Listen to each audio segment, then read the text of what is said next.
McCain and Obama, left and right. Behind them is Cardinal McCarrick, showing that the Catholic Church is backing whatever happens in the election. They will be behind it and in support of it. And I've had ridicule from people all over the world who've said that is not a signal picture. That is not a way of showing what the intention is. And so I said, Lord, if that's the case, then you show me. If I'm doing something wrong, I will come back to the studio, I will record it differently, and I'll make sure that the whole world knows that I made an error. And I asked the Lord to please send me some information which I could show to either show correction or show that it was correct. And the Lord gave me this picture from the presidential election, the race that was on at the time between Al Gore and George Bush. There you have the picture I've just shown you between McCain and Obama. There you have the picture between George Bush and Al Gore. Can you see both of them, the church backing them? These are what is called this is what is called a signal picture. And if I replace the one at the bottom with Hitler, it's exactly the same thing. The Pope and Catholicism backing the religious leaders. So you can see again how this idea is being marketed through the media channels. And now, amazingly enough, it's not only called the New World Order, as you can see on Time magazine, it's now even called Barack Obama's New World Order. And look at the date, April 3rd, 2009. Wow, it's been a busy time. By the way, for those of you that have watched the God's Final Call series, you will remember that I showed the bloodlines, the family ties between George Bush and the various people, and how Al Gore was actually a cousin of George Bush, and didn't matter if you took George Bush or Al Gore, either one would have been the same family.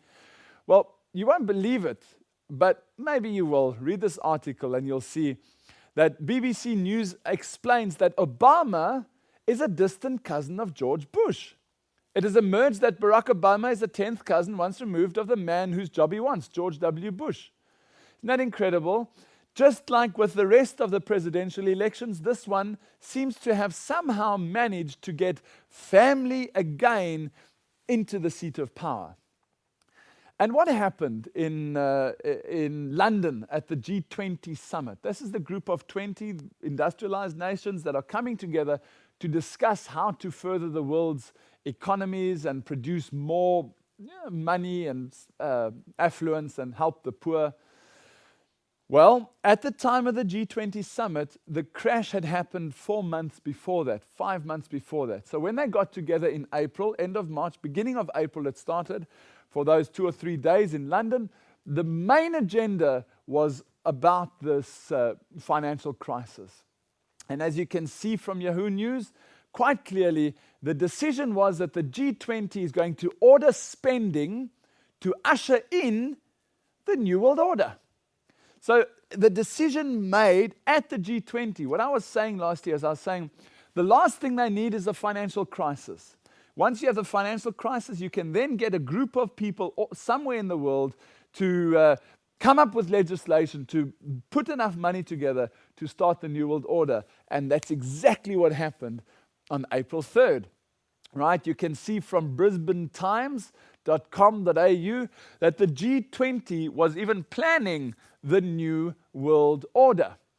This video clip is probably the easiest way. Instead of me saying they made an announcement, or Gordon Brown came and said the following will be happening, I can just show you the video clip and then you can make your own mind up what he says. Listen to how he explains a new world order as a result of the financial crisis and as a result of the discussions they're having at the G20, where Trevor Manuel was calling for a new world order, the same thing. Now Gordon Brown actually gives the announcement. Listen to this.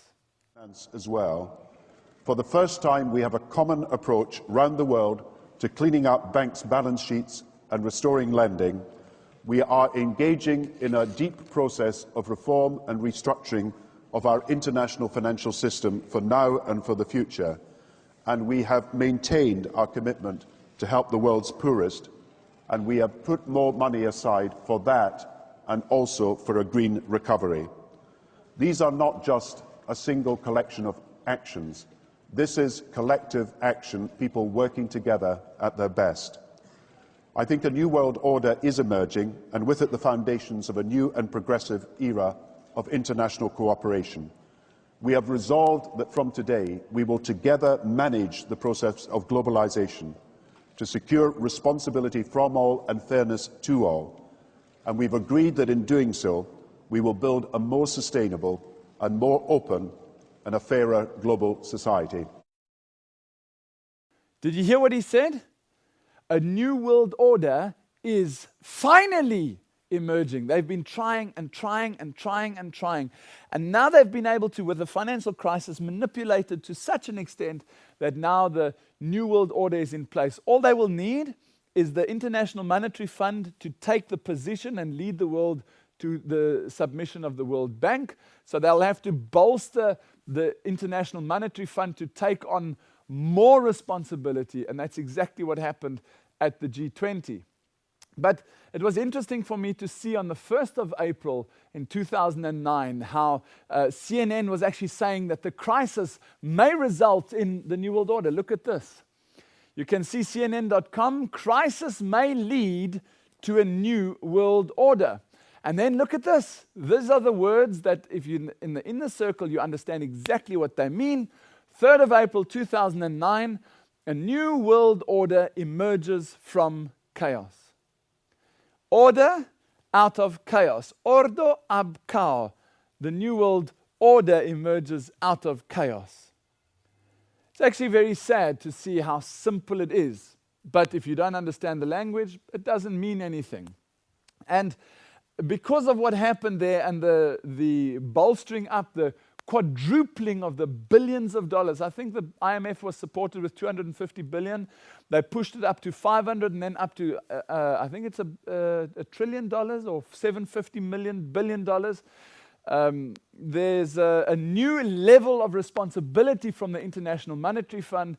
And I said that what we will need is a central management system, a central banking management system, which I believe will be headed up by the International Monetary Fund.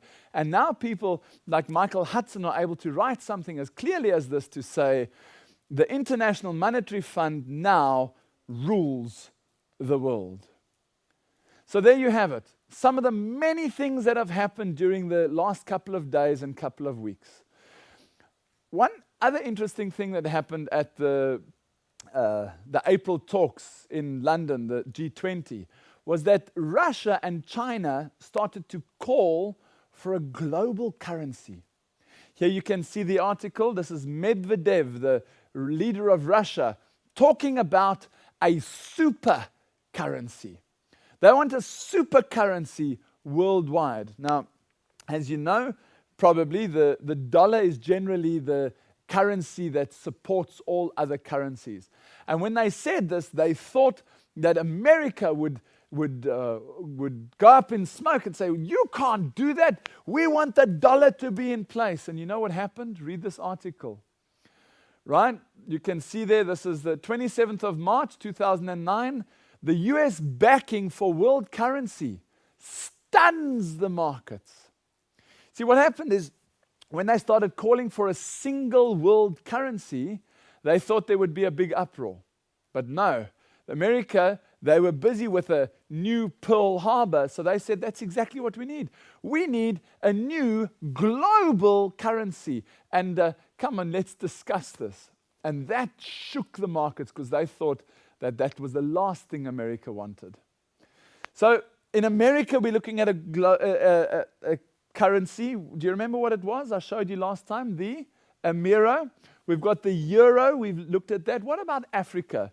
Do you think Africa might have its own currency? Well, obviously not, I hear people say. Absolutely impossible. Do you remember I explained the 4 sections? You have got the European Union, the African Union, the Pacific Union, and the European Union. Right? Well, those 4 sections are going to channel the world underneath this one world government.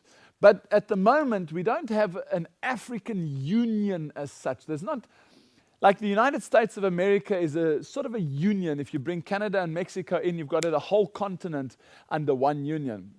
So how are they going to do that for Africa? Well, the first thing they have to do is call for a single African currency. And when did that happen? Have a look at the article.